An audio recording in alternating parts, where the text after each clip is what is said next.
Bismillahirrahmanirrahim. Assalamualaikum warahmatullahi wabarakatuh. Innal hamdalillah nahmaduhu wa nasta'inuhu wa nastaghfiruh wa na'udzu billahi min syururi anfusina wa min sayyiati a'malina may yahdihillahu fala mudilla lahu wa may yudlil fala hadiyalah. Asyhadu an la ilaha illallah wahdahu la syarika lah. Asyhadu anna Muhammadan abduhu wa rasuluhu la nabiyya ba'dah. Yaqulullahu subhanahu wa ta'ala ya ayyuhalladzina amanu taqullaha haqqa tuqatih wa la tamutunna illa wa antum muslimun. Ya ayyuhan nasu taqu rabbakumul ladzi khalaqakum min nafsin wahidah wa khalaqa minha zawjaha wa batha minhuma rijalan katsiran wa nisaa'a wattaqullaha alladzi tasaaluna bihi wal arham innallaha kana 'alaikum raqiba. Ya ayyuhalladzina amanu taqullaha wa qulu qawlan sadida yuslih lakum a'malakum wa yaghfir lakum dhunubakum wa may yuti'illaha wa rasulahu faqad faza fawzan 'azima. Amma ba'du fa inna asdaqal kalami kalamullahi subhanahu wa ta'ala wa khairal huda huda Muhammad sallallahu alaihi wa ala alihi wa sallam wa syarrul umur muhdatsatuha fa inna kulla muhdatsatin bid'ah wa kulla bid'atin dhalalah wa kulla dhalalatin finnar. Allahumma inna nas'aluka ilman nafi'a wa rizqan tayyiba wa amalan mutaqabbala. Ikhwani wa akhwati rahimani wa rahimakumullah, dimanapun berada, kita bersyukur kepada Allah subhanahu wa ta'ala. Alhamdulillah, Allah subhanahu wa ta'ala masih memberikan kesempatan kepada kita sehingga kita bisa melanjutkan kembali insyaallah pada pertemuan kita kali ini untuk membahas tentang melanjutkan dari pembahasan yang kemarin, masih dalam pembahasan tentang isim-isim yang selalu dibaca nasab.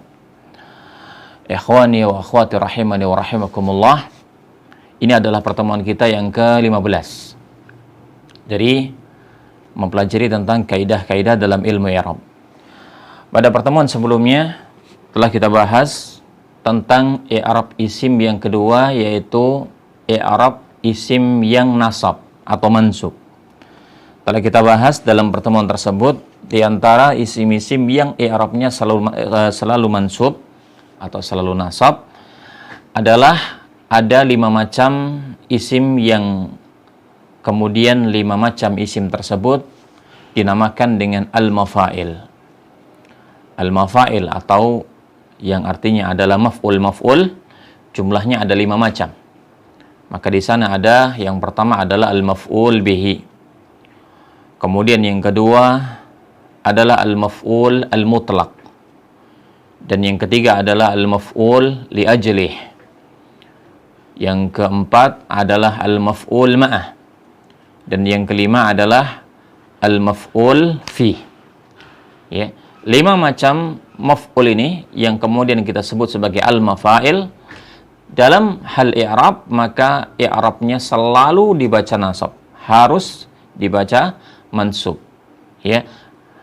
Entah tanda nasabnya dengan fathah kalau memang dia adalah isim mufrad, atau mungkin tanda nasabnya dengan ya kalau memang dia adalah isim mutsanna, ya, atau kalau dia adalah jamak mudzakkar salim maka tanda nasabnya dengan ya, dan seterusnya dari tanda-tanda nasab yang sudah kita pelajari.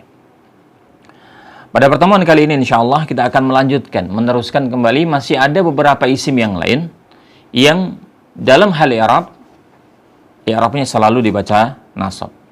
Akan kita sebutkan ya kelanjutannya dalam kitab panduan kita. Ya, pada pertemuan yang ke-15 pada halaman 94. Materi kita adalah melanjutkan tentang al-mansubat. Akan ada 4 atau 3 masalah dari isim-isim yang selalu dibaca nasab. Yang pertama adalah al-hal, ya. Yang kedua adalah al-mustathna, dan yang ketiga tamyiz. Akan kita bahas dalam pertemuan ini. Ya, yang pertama adalah hal, kedua mustasna, yang ketiga tamyiz. Ya. Kemudian apa target kita dalam pertemuan ini?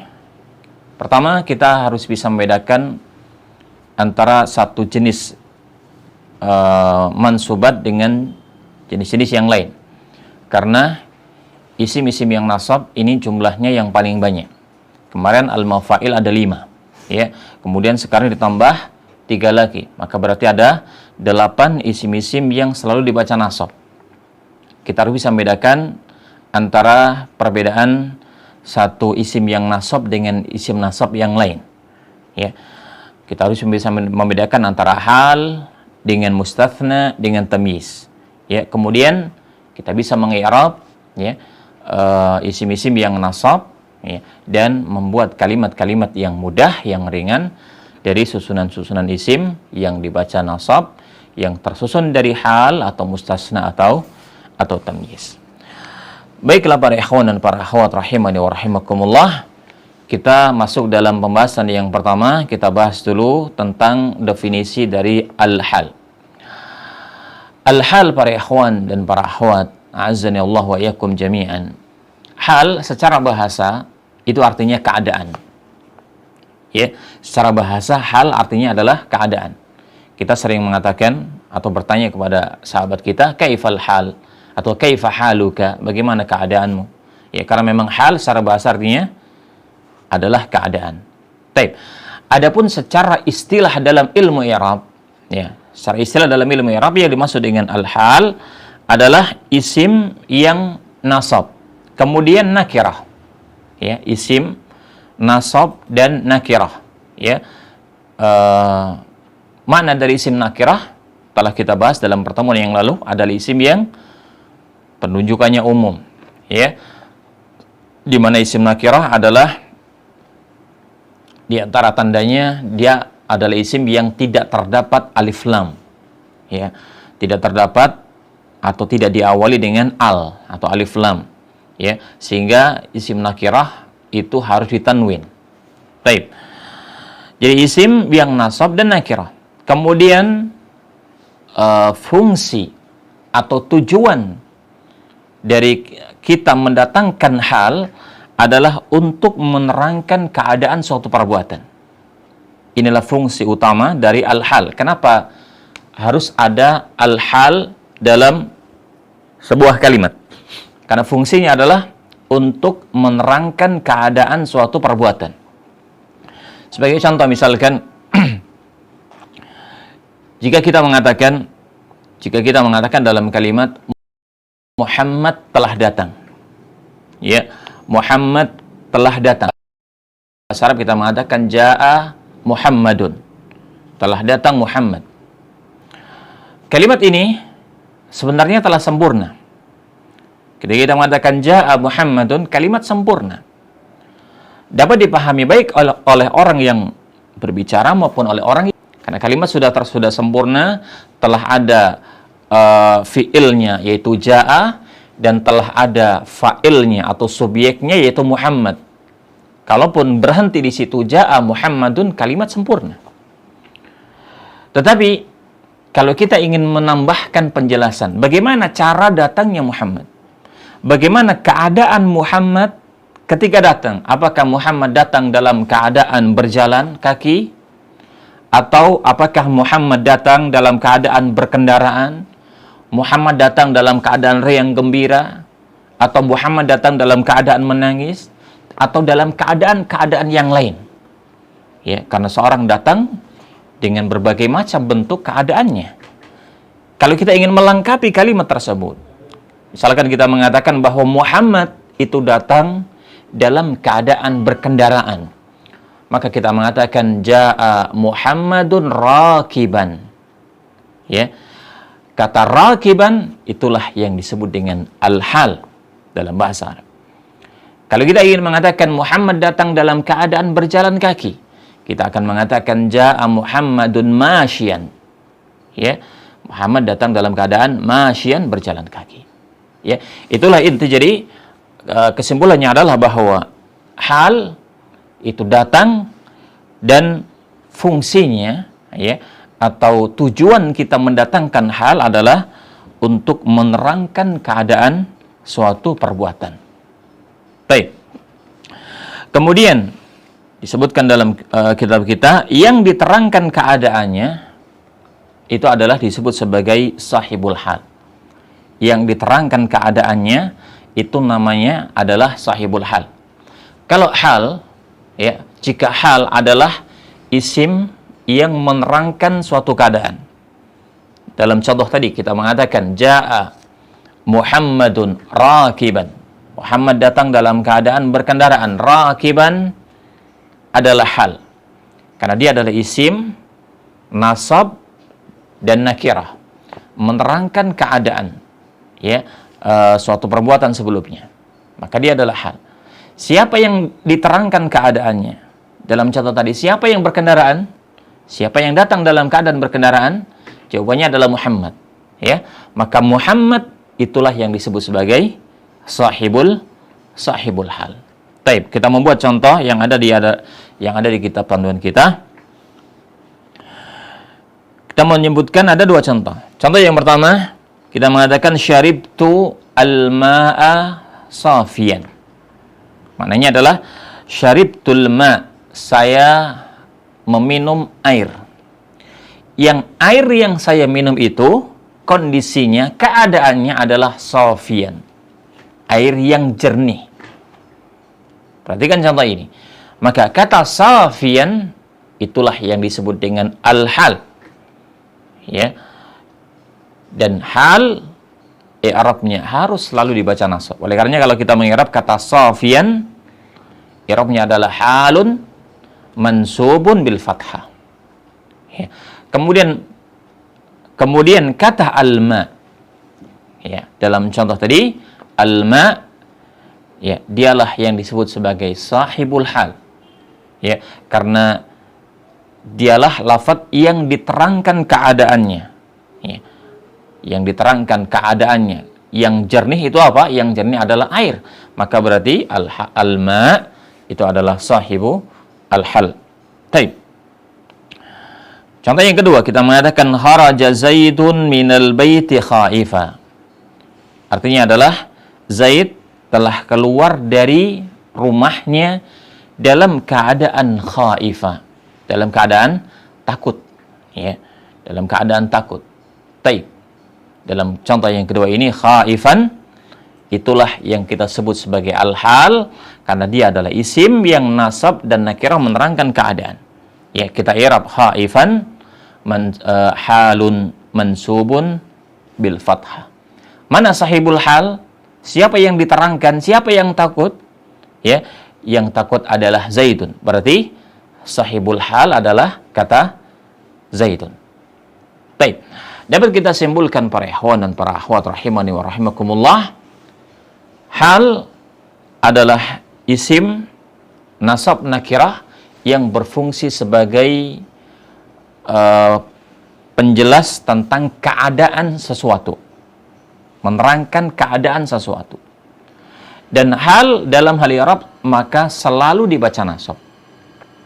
Kemudian sesuatu yang diterangkan oleh hal, ya, sesuatu yang diterangkan oleh hal keadaannya, maka dialah sebagai sahibul hal. Ya, kemudian sahibul hal dalam hal i'rab maka disesuaikan dalam kedudukan kalimatnya. Sahibul hal boleh dibaca nasab kalau memang dia menempati sebagai kedudukan al-maf'ul bih, atau sahibul hal bisa dibaca rafa kalau memang dia menempati kedudukan sebagai fa'il dan seterusnya. Seperti dalam contoh yang pertama, syaribtul ma'a safiyan, situ sahibul halnya adalah al-ma' mansub. Kenapa mansub? Maf'ulun bih. Karena dia adalah lafaz yang dikenai, sesuatu yang diminum. Ya. Kemudian dalam contoh yang kedua, kharaja Zaidun minal baiti khaifa, sahibul halnya adalah kata Zaidun. Kita baca rafa, kenapa? Karena dia menempati kedudukan sebagai fa'il. Ya. Berarti sahibul hal i'rabnya disesuaikan dengan kedudukannya di dalam kalimat. Ya, bisa jadi mansub kalau dia maf'ul bih, bisa jadi marfu kalau dia sebagai fa'il, bisa jadi dalam keadaan-keadaan yang lain selain dua keadaan yang kita sebutkan. Bisa jadi sahibul hal adalah dia sebagai naibul fa'il, ya, atau bisa jadi sahibul hal adalah dia menempati kedudukan i'rab yang lain. Tapi yang jelas bahwa al-hal haruslah i'rabnya dibaca nasab. Baik. Kemudian para ikhwan dan para akhwat rahimani wa rahimakumullah, apa fungsi dan apa faidah kita mengetahui istilah al-hal dengan sahibul hal? Ini penting. Ini sesuatu yang perlu kami tambahkan dalam penjelasan ini, bahwa dalam kaidah penyusunan kalimat, ketika kita membuat sebuah kalimat yang di sana terdapat hal dan sahibul hal, maka harus diperhatikan, yaitu antara hal dan sahibul hal, maka harus sama dalam pertama bilangannya, dan yang kedua dalam jenisnya. Dalam bilangannya yang kita maksudkan adalah antara mufrad, mutsanna, dan jama'. Apabila sahibul hal adalah dari isim mufrad, maka halnya juga harus dari isim mufrad. Apabila sahibul hal dari isim mutsanna, maka demikian pula hal harus dari isim mutsanna. Apabila hal dari isim jama', demikian pula halnya. Jadi harus sama dalam bilangannya. Yang kedua, harus sama dalam jenisnya. Yang kita maksudkan dalam jenis adalah mudzakkar dan muannasnya. Apabila sahibul halnya muannats, halnya juga harus muannats. Apabila sahibul halnya mudzakkar, maka hal juga harus mudzakkar. Baik, kita contohkan misalkan. Ketika kita mengatakan jaa Muhammadun. Muhammad mufrad dan mudzakkar, maka hal harus mufrad dan mudzakkar. Kita mengatakan jaa Muhammadun rakiban, dalam keadaan berkendaraan, mufrad mudzakkar. Ketika Muhammad kita buat mutsanna, jaa Muhammadani, maka halnya pun harus mutsanna, sehingga menjadi apa? Jaa Muhammadani rakibaini. Ingat, hal i'rabnya adalah mansub. Jika kita katakan rakibaini. Taib. Ketika Muhammad kita baca jama', jaa Muhammaduna, maka halnya adalah rakibina, menggunakan jama' mudzakkar salim, mansub dengan ya. Taib. Kemudian jika sahibul halnya muannats, kita mengatakan ja'at Fatimatu.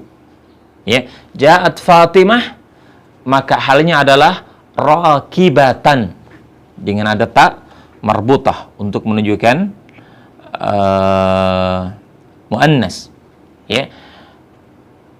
Jika sahibul halnya muannas dan mutsanna dan muannas, kita mengatakan ja'at Fatimatani rakibataini, dan seterusnya.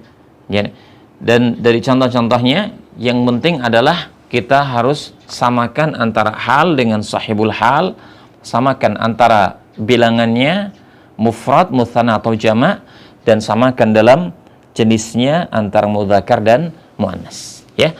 Baik. Demikianlah para ikhwan dan para akhwat rahimani wa rahimakumullah, masalah yang pertama dari isim-isim yang selalu dibaca nasab yang keenam, yaitu al-hal. Baik. Sekarang kita lanjutkan masalah yang kedua.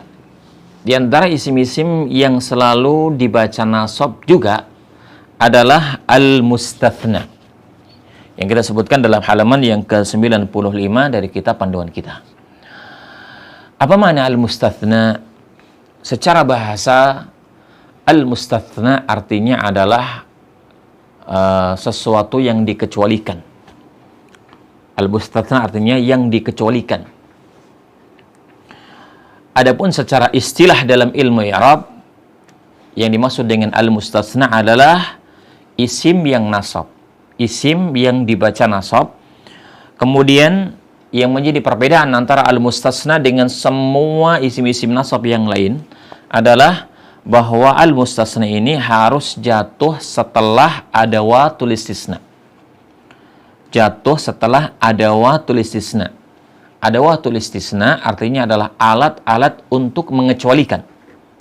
Dan adawatul istisna yang paling sering digunakan, yang paling sering dipakai adalah lafadz illa. Ya, lafadz illa yang artinya kecuali. Ya. Jadi, kalau kita mau simpulkan bahwa al-mustasna adalah isim yang dibaca nasab yang jatuh setelah kata illa, yang maknanya adalah sesuatu yang dikecualikan. Ya, sesuatu yang dikecualikan. Taib. Apa contohnya? Misalkan kalau kita mengatakan hadara at-tullabu, artinya adalah para murid itu telah hadir. Hadara at-tullab, semua murid itu telah hadir. Illa Zaidan, kecuali seorang murid yang bernama Zaid. Ya, kecuali Zaid. Jadi Zaid tidak hadir, padahal semua murid yang lain telah hadir. Maka dalam bahasa Arab kita mengatakan hadara at-tullabu illa Zaidan. Perhatikan contoh ini. Illa Zaidan. Zaidan itulah yang disebut sebagai al-mustathna. Karena dia adalah lafadz yang dikecualikan. Jadi lafadz yang jatuh setelah illa, setelah adawatul istisna. Ya, yang dikecualikan dari makna sebelumnya. Yang dikecualikan dari makna sebelumnya. Lalu kita mengatakan misalkan ja'al qaum, telah datang suatu kaum. Suatu kaum itu telah datang. Kecuali satu orang yang belum datang. Siapa? Muhammad. Ya, kecuali seorang yang belum datang dari kaum tersebut namanya Muhammad. Maka kita akan mengatakan ja'al qaumu illa Muhammadan. Telah datang suatu kaum kecuali satu yang belum datang, yaitu Muhammad. Jadi Muhammad dikeluarkan dari hukum sebelumnya. Jadi kecualikan dari makna sebelumnya. Ya, itulah yang dalam bahasa Arab disebut sebagai al-mustasna. Ya, jadi al-mustasna ia adalah setiap ada isim, baik isim mudzakkar maupun isim muannas, baik isim yang ma'rifat maupun isim yang nakirah, semua isim. Ya, kemudian yang nasab dan jatuh setelah adawatul istisna atau jatuh setelah illa yang bermakna untuk mengecualikan. Taib. Kemudian dan lafadz yang dikecualikan darinya dinamakan dengan al-mustathna minhu. Lihat ada istilah yang kedua, ada al-mustathna, ada al-mustasna minhu. Ya. Kalau al-mustasna adalah kata yang jatuh setelah illa yang bacaannya nasab. Maka al-mustasna minhu adalah kata yang sebelum illa yang bermakna umum. Ya. Dalam contoh tadi ketika kita mengatakan hadara at-tullabu illa Zaidan. Maka Zaidan al-mustasna. At-tullab itulah al-mustasna minhu. Ya. Jadi sesuatu yang dikecualikan darinya, ya, yang dikecualikan darinya dari al-mustasna. Al-mustasna dikeluarkan dan dikecualikan dari al-mustasna minhu. Dalam contoh ja'al qaumu illa Muhammadan, Muhammadan itulah al-mustasna dan al-qaum itulah al-mustasna minhu. Baik. Kita sebutkan beberapa contoh yang lain di dalam kitab panduan kita pada halaman 95. Kita mengatakan di sini contohnya adalah akaltu al-fawakiha. Saya makan buah-buahan. Semua buah-buahan itu saya makan. Ya, semua buah-buahan saya memakannya. Tetapi ada satu buah yang saya tidak memakannya. Apa?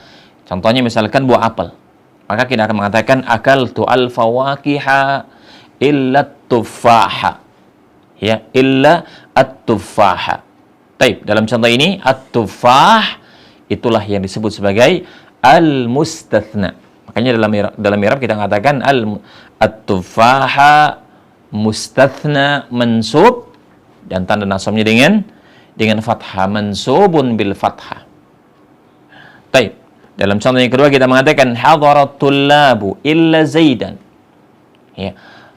Maka Zaidan itulah al-mustasna. Kita katakan Zaidan mustatsna mansubun bil fathati. Ya. Baik. Jadi al-mustatsna i'rabnya harus selalu dibaca nasab. Tetapi al-mustatsna minhu, apakah i'rabnya? Maka al-mustatsna minhu i'rabnya adalah dibaca sesuai dengan kedudukannya di dalam kalimat. Bisa jadi dibaca nasab kalau dia menempati kedudukan maf'ul bih, bisa jadi dibaca rafa kalau dia menempati tempatnya fa'il dan seterusnya. Mirip-mirip dengan pembahasan sebelumnya tadi dalam pembahasan hal dan sahibul hal. Kalau hal bacaannya harus selalu dibaca nasab, tetapi sahibul hal dibaca sesuai dengan kedudukannya. Sahibul hal kalau dia jadi fa'il, maka marfu. Sahibul hal kalau dia jadi maf'ul bih, maka dia mansub. Sama. Al-mustasna dia nasab. Tetapi al-mustasna minhu, ya, al-mustasna minhu sesuai kedudukannya.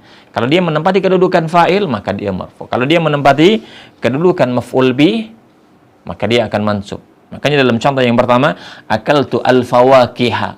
Di sini al-fawakiha sebagai mustasna minhu dibaca nasab. Kenapa? Sebagai maf'ul bih, ya, sebagai objek. Ya. Adapun dalam contoh yang kedua, hadaratul labu, at-tullabu al-mustasna minhu. Ya, di sini dibaca rafa. Kenapa? Karena menempati kedudukan sebagai fa'il atau sebagai subjek. Nah, selanjutnya para ikhwan dan para akhwat rahimani wa rahimakumullah. Dalam bahasa Arab, ya, dalam bahasa Arab,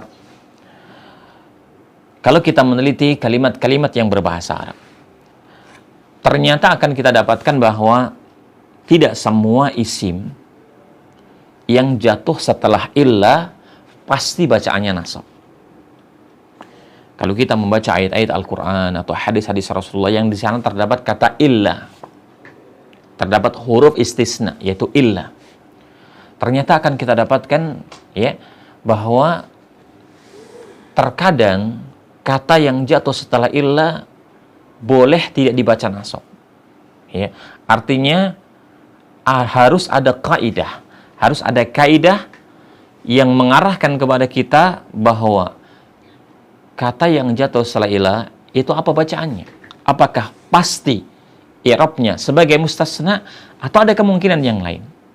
Ya, akan kita sebutkan tentang kaidah dalam hukum membaca, hukum bacaan dari isim yang jatuh setelah illah.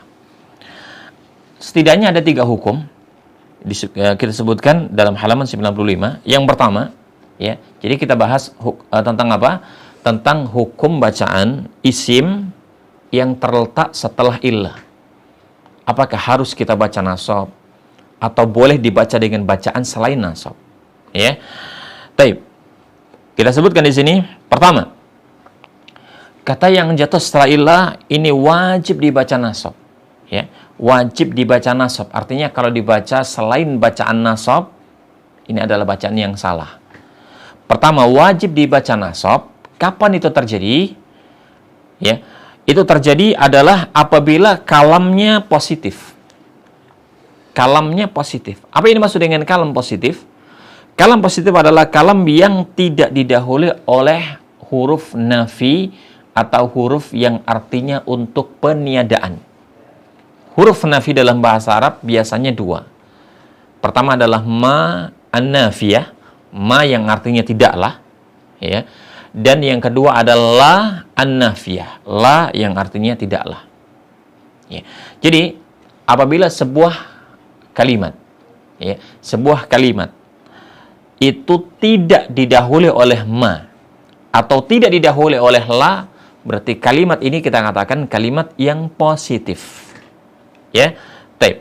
Apabila kalimatnya positif, kalamnya positif, tidak didahului oleh ma, tidak didahului oleh la, kemudian disebutkan mustasna minhu dalam kalimat tersebut, maka hukum bacaan isim yang jatuh setelah ilah wajib untuk dibaca nasab dan i'rabnya sebagai al-mustatsna.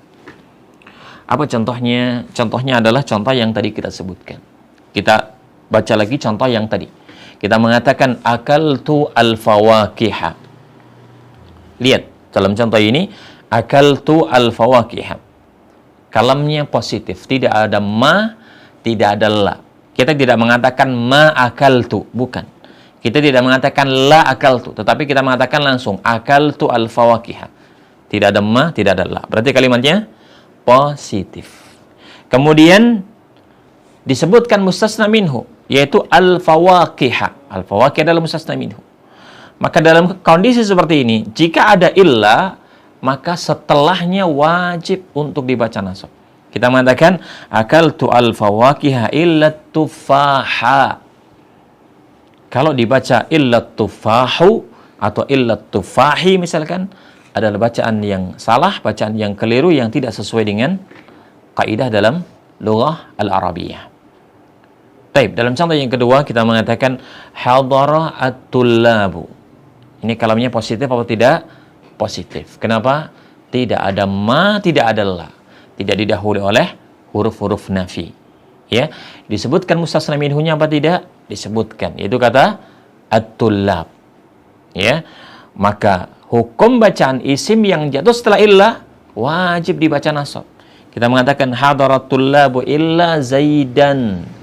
Tidak boleh dibaca illa zaidun atau illa zaidin. Ini keadaan yang pertama. Baik. Keadaan yang kedua bisa dilihat di halaman 96. Kata yang jatuh setelah illa boleh dibaca dengan dua bacaan. Pertama, dibaca nasab. Ya, boleh dibaca. Pertama dibaca dengan bacaan nasab. Yang kedua, atau dibaca mengikuti i'rab dari al-mustasna minhunya. Berarti dibaca sesuai dengan bacaan mustasna minhunya. Kalau mustasna minhunya nasab, ya dibaca nasab. Kalau mustasna minhunya dibaca rafa, ya berarti dia dibaca rafa. Kalau mustasna minhunya majrur, maka ikut majrur. Ya, jadi boleh dibaca dengan dua bacaan. Kata yang jatuh setelah illa boleh dibaca dengan nasab, boleh dibaca dengan mengikuti bacaan mustasna minhu. Kapan itu terjadi? Pertama, apabila kalamnya negatif. Kalam negatif berarti kebalikan tadi. Ya, kalam negatif adalah kalam yang didahului oleh ma atau la. Didahului oleh huruf-huruf nafi. Ya, apabila sebuah kalam didahului oleh ma, didahului oleh la, maka berarti ya disebut sebagai kalam yang negatif. Ya. Kemudian disebutkan mustasna minhunya. Disebutkan mustasna minhunya. Baik. Kita buat contoh yang ada di kitab. Ya, kita mengatakan ma qama ahadun. Lihat, kalimatnya adalah ma qama ahadun. Ya, artinya tidaklah berdiri seorang pun. Kalimatnya negatif. Kenapa? Didahului oleh ma. Kemudian apakah disebutkan mustasna minhunya? Iya, yaitu kata ahadun dalam mustasna minhunya. Yang mustasna minhunya dibaca rafa. Ya. Kenapa dibaca rafa? Karena ahadun di sini menempati tempatnya fa'il. Ya, menempati tempatnya subjek. Sehingga dibaca rafa. Maka bacaan kata setelah illa ada dua bacaan. Pertama, boleh dibaca nasab. Sehingga kita mengatakan ma qama ahadun illa zaidan. Tidaklah berdiri seorang pun kecuali Zaid yang berdiri. Ketika kita baca nasab, maka i'rabnya adalah sebagai al-mustasna mansubun bil fathah. Baik, bacaan yang kedua mengikuti bacaan mustasna minhu. Tadi bacaan mustasna minhunya adalah ahadun, dibaca rafa. Berarti bacaan yang kedua kita mengatakan ma qama ahadun illa zaidun. Ya, dengan dibaca sesuai dengan bacaannya al-mustasna minhu. Dalam contoh yang kedua kita mengatakan ma hadarat tullabu. Tidaklah hadir para murid, ya. Ma hadara at-tullabu, tidaklah hadir para murid illa kecuali Zaidun au Zaidan. Boleh dibaca dengan dua bacaan.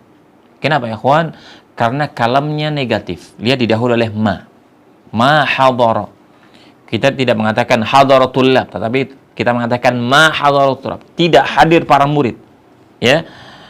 Disebutkan mustasna minhunya yaitu kata at-tullab. Maka kata yang jatuh setelah illa boleh dibaca dengan dua bacaan. Pertama dibaca nasab, illa zaidan, ya, dan boleh dibaca sesuai dengan bacaan mustasna minhunya, dan di sini mustasna minhunya marfu, berarti boleh dibaca illa zaidun. Ketika dibaca nasab, maka i'rabnya adalah sebagai al-mustasna. Makanya dalam dua contoh tadi, zaidan adalah i'rabnya al-mustasna mansubun bil fathah. Yang menjadi pertanyaan, kalau dibaca rafa, dalam contoh yang pertama, ma qama ahadun illa zaidun. Dan dalam contoh yang kedua, ma hadaratul labu illa zaidun. Apa i'rabnya kata zaidun ketika dibaca rafa? I'rabnya adalah zaidun badalun, ya. Zaid i'rabnya sebagai badal. Apa itu badal para ikhwan? Badal pembahasannya belum kita bahas, dan itu adalah akan kita bahas dalam pertemuan yang terakhir insyaallah. Pada pertemuan yang ke-16 akan kita bahas di sana tentang definisi dan i'rab tentang al-badal.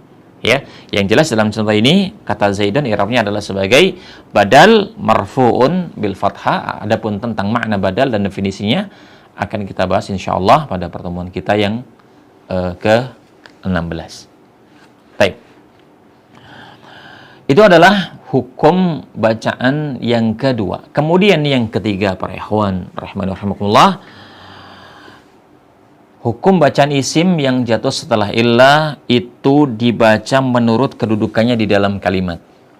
Berarti kalau dibaca menurut kedudukan di dalam kalimat, bisa dibaca rafa sesuai kondisi, dibaca nasab sesuai kondisinya, dibaca majrur mungkin sesuai kondisinya. Jadi melihat kondisi kalimatnya, dibaca menurut kedudukannya. Kapan itu terjadi? Apabila kalamnya negatif. Kalamnya negatif berarti tidak didahului. Jadi kalam yang negatif berarti kalam yang didahului oleh huruf nafi. Ya. Kemudian tetapi tidak disebutkan mustasna minhu. Berarti perbedaan antara kondisi yang ketiga dengan kondisi yang kedua. Kalau kondisi yang kedua disebutkan mustasna minhunya. Kalau nomor 3 tidak disebutkan mustasna minhunya. Berarti apa contohnya? Contohnya adalah seperti contoh yang kedua, tinggal mustasna minhunya kita hilangkan. Ya.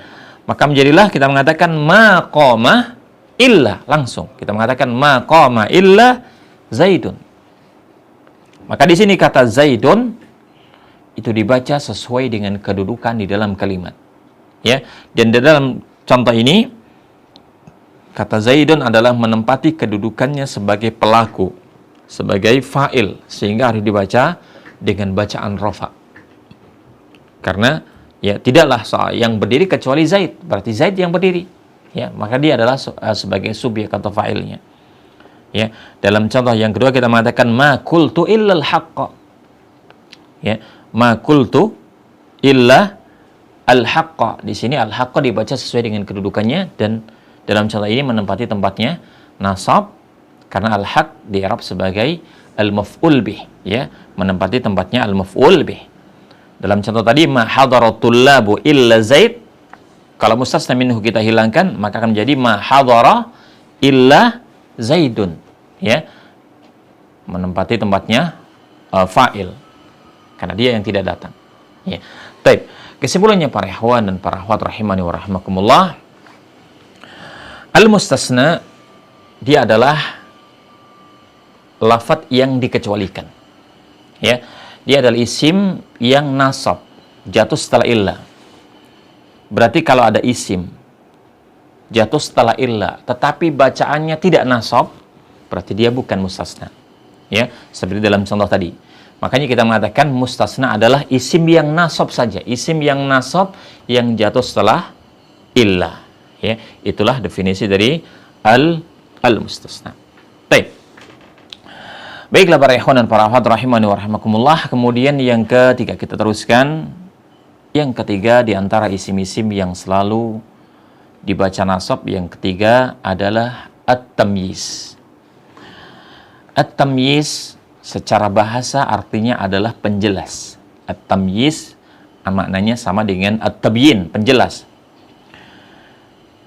Secara istilah dalam ilmu i'rab, yang dimaksud dengan at-tamyiz adalah isim nasab dan nakirah. Ya, di sini disyaratkan untuk tamyiz adalah dari lafadz yang nakirah. Sama seperti hal tadi, dari isim yang nakirah. Adapun kalau al-mustasna tidak ada syarat nakirah atau ma'rifat. Ya, tamyiz harus dari isim yang nakirah. Kemudian apa makna atau fungsi dari kita mendatangkan dan kita melafadzkan tamyiz adalah untuk memberikan penjelasan dari isim sebelumnya yang masih belum jelas. Memberikan penjelasan dari makna sebelumnya yang masih umum, yang masih global. Jadi fungsi tamyiz adalah sebagai kalimat penjelas. Karena memang makna sebelumnya itu masih terlalu umum, terlalu global. Tamyiz para ikhwan dan para akhwat itu sebenarnya mudah untuk kita pahami. Kenapa? Karena ada ciri-ciri khusus untuk tamyiz. Yaitu apa? Yaitu tamyiz itu akan datang setelah lafadz tertentu. Ya, tamyiz akan datang setelah lafadz tertentu yang menunjukkan lafadz yang umum. Apa itu? Pertama, ciri-ciri tamyiz yang pertama adalah dia akan jatuh setelah lafadz yang menunjukkan kepada satuan timbangan. Timbangan dalam bahasa Arab namanya adalah al-waznu. Sesuatu yang ditimbang. Ya, timbangannya namanya al-wazn. Dalam satuan timbangan, ya, kita mengenal ada istilah lafadz yang khusus seperti lafadz gram, kemudian kilo, kemudian ton atau ons. Itu adalah yang kita sebut dengan istilah satuan timbangan atau al-wazn. Ya, maka jika ada isim nasab jatuh setelah lafadz timbangan tadi, itulah yang disebut sebagai tamyiz. Ya, sebagai contoh kita mengatakan ishtaraitu jiraman dhahaba. Artinya saya telah membeli 1 gram emas. Dhahaban itulah tamyiz. Kenapa? Karena fungsinya sebagai penjelas dan penerang. Kenapa ya kawan? Karena kalau kita hanya mengatakan ishtaraitu jiraman, saya membeli 1 gram, kemudian diam, kemudian berhenti kalimat hanya di situ, maka tidak akan jelas yang dibeli 1 gram itu 1 gram apa? Apakah 1 gram emas, atau 1 gram perak, atau 1 gram garam, misalkan. Ya, belum jelas. Akan menjadi jelas kalau kita mendatangkan tamyiz setelahnya. Kita mengatakan ishtaraitu jiraman dhahaban. Ishtaraitu jiraman fiddatan, perak, ya, atau yang lainnya. Ya. Jadi dhahaban dalam contoh tadi itulah yang disebut tamyizun, dan tamyiz i'rabnya adalah mansub. Kita mengatakan jiraman. Jadi kita mengatakan dhahaban, ya, dhahaban tamyizun mansubun bil fathah. Baik.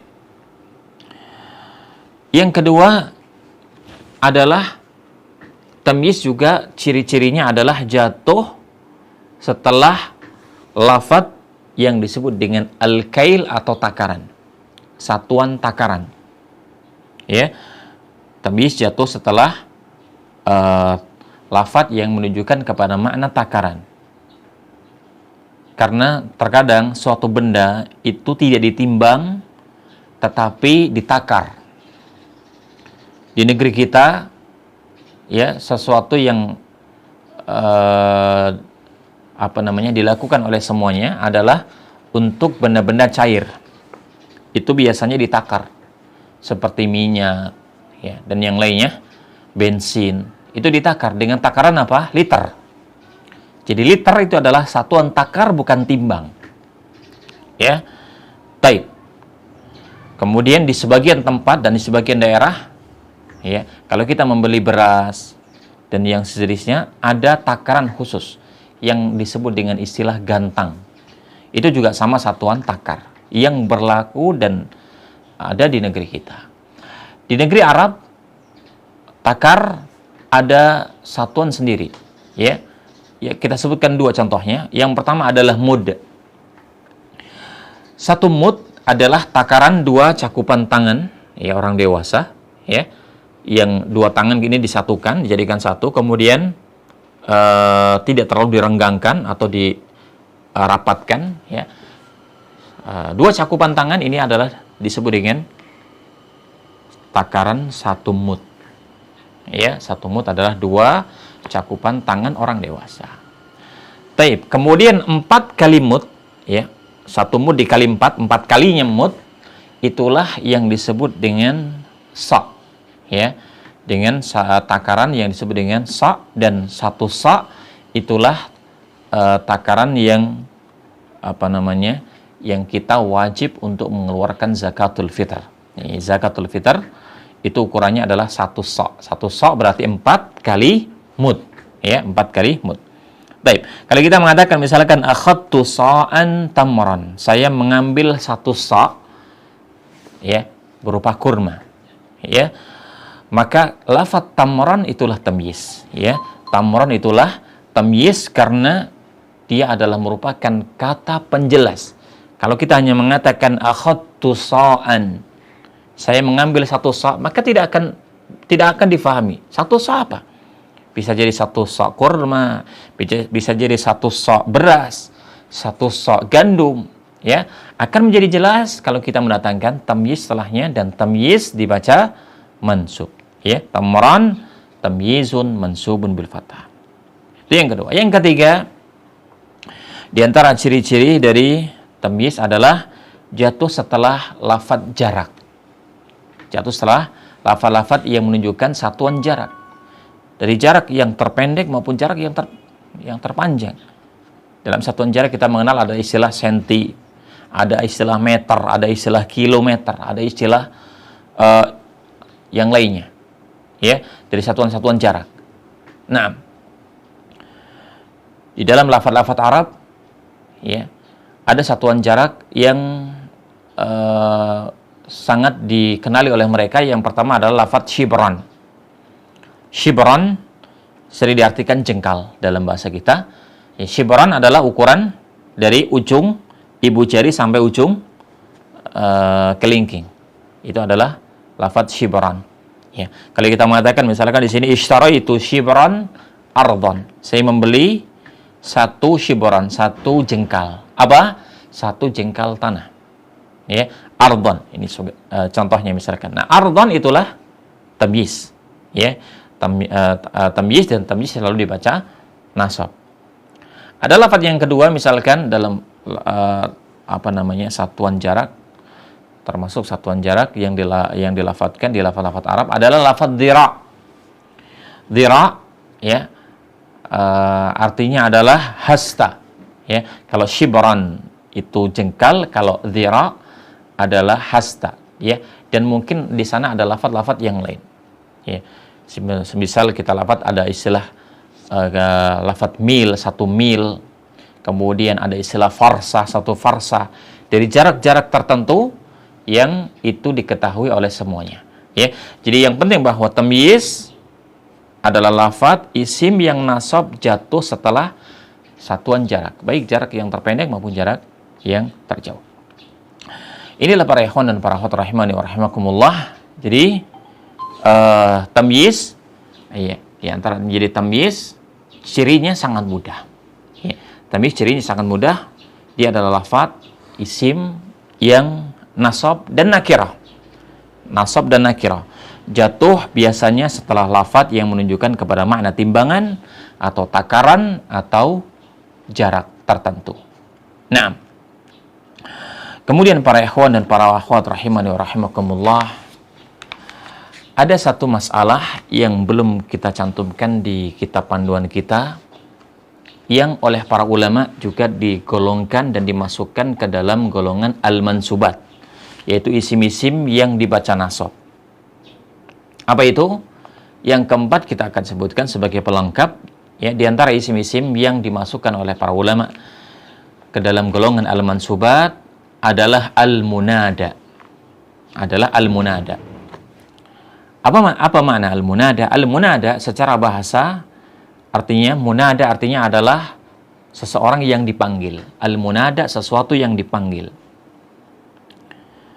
Secara istilah dalam ilmu nahwu, al-munada adalah isim, ya, isim yang jatuh setelah huruf nida.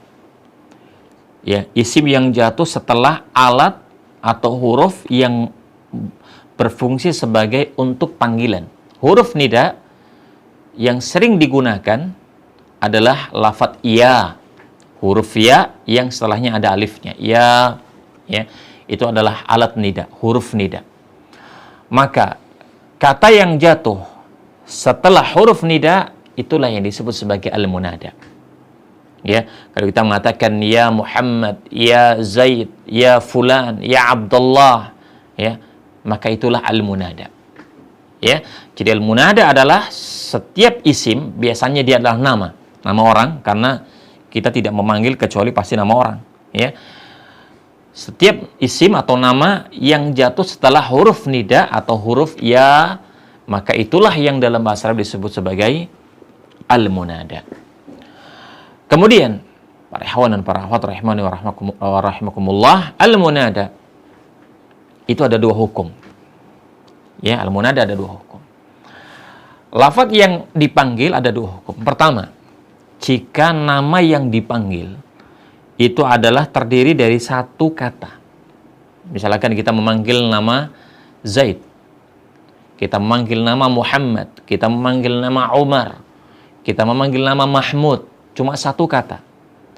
Maka kaidah dalam bahasa Arab, lafaz yang dipanggil jika dia tersusun dari satu kata, maka lafaz tersebut harus dimabnikan dengan tanda rofaknya, yaitu tanda dhammah. Harus dimabnikan dengan dhammah. Makna dimabnikan artinya adalah tidak boleh ditanwin. Sehingga kalau kita memanggil Muhammad, kita akan mengatakan ya Muhammadu dengan tidak ditanwin dan dengan dhammah. Itu artinya dimabnikan di atas tanda rafa'nya. Tanda rafa'nya Muhammad dengan dhammah. Maka berarti dimabnikan dengan tanda dhammah. Kita mengatakan ya Muhammadu. Ketika memanggil Zaid, kita mengatakan ya Zaidu, tidak boleh ditanwin. Ketika memanggil Umar, kita mengatakan ya Umaru, ya Mahmudu, ya, dan seterusnya. Ini jika yang dipanggil adalah nama yang terdiri dari satu kata. Ini yang pertama. Yang kedua, jika yang dipanggil adalah tersusun dari dua kata, ya, seperti misalkan Abdullah, Abdurrahman, Rasulullah, Nabi Allah, misalkan, dan yang lain tersusun dari dua kata, Abdun dan Allah. Jadi Abdullah, maka ketika dipanggil, ya, menjadi munada, maka hukumnya adalah dibaca dengan bacaan nasab. Ya, kita mengatakan ya Abdallahi, ya Abdurrahmani, ya Rasulallahi, dengan bacaan nasab. Ya, oleh karenanya kemudian al-munada oleh para ulama digolongkan ke dalam golongan al-mansubat, isim-isim yang dibaca nasab. Kenapa? Karena apabila, ya, yang dipanggil itu adalah nama yang tersusun dari dua kata, maka memang harus dibaca dengan bacaan nasab, ya, dan i'rabnya sebagai al-munada mansub. Kita mengatakan ya Abdullah, Abdullah munada mansubun bil fathah. Ya Rasulullah, Rasula, jadi Rasula munada mansubun bil fathah. Baik. Demikianlah para ikhwan dan para akhwat rahimani wa rahimakumullah, kesimpulan dari pertemuan kita pada pertemuan yang ke-15 ini adalah sebagai kelanjutan dari pertemuan sebelumnya, dari kelanjutan isim-isim yang selalu dibaca nasab.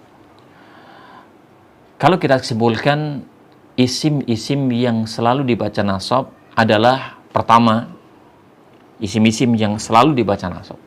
Pertama adalah khobar kana. Ya, khobar kana. Khobar kana adalah khobarnya mubtada yang telah ditambahkan kana di awal, maka dia mansub. Ini yang pertama. Yang kedua, isim inna. Isim inna adalah asalnya mubtada yang kemudian ditambahkan inna, sehingga kemudian menjadi isim inna. Isim inna juga mansub. Ini kedua. Kemudian yang setelahnya adalah al-mafail. Al-mafail jumlahnya ada 5. Maf'ul bih, maf'ul mutlak, maf'ul li ajlih, maf'ul ma'ah, dan maf'ul fih. Ya. 5 ditambah 2 berapa? 7. Ya. 7 isim-isim yang selalu dibaca nasab. Telah kita bahas. Kemudian kita tambahkan tadi, ya, yang ke-8 adalah hal. Ya, hal adalah isim nasab nakirah menerangkan keadaan. Kemudian yang ke-9 adalah al-mustasna. Isim nasab jatuh setelah illah. Kemudian yang ke-10 adalah at-tamyiz. Isim nasab nakirah jatuh setelah jarak, jatuh setelah takaran, jatuh setelah timbangan. Dan yang terakhir, yang ke-11 tadi kita lengkapi, di antara isim yang selalu dibaca nasab adalah al-munada, ya, yaitu nama yang jatuh setelah huruf nida, yaitu setelah huruf ya. Inilah ikhwan dan akhwat rahimani rahimakumullah, setiap kita menjumpai isim yang bacaannya nasab, pasti tidak akan keluar dari i'rab tadi. Mungkin dia sebagai munada, mungkin dia sebagai tamyiz, mungkin dia sebagai hal, mungkin dia sebagai maf'ul bi, dan seterusnya dari penjelasan yang sudah kita bahas. Dan masing-masing perbedaannya, ya, silahkan untuk dibaca-baca ulang, dimurajaah kembali, ya, agar kita menjadi lebih memahami tentang kaidah dalam ilmu bahasa Arab ini. Allahu a'lam bishawab.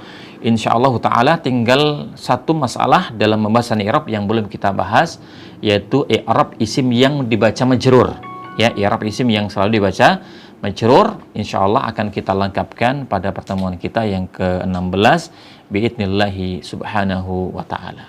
Wallahu a'lam bishawab. Wa sallallahu wasallam ala nabiyyina Muhammad wa ala alihi wa sahbihi ajmain. Walhamdulillahirabbil alamin.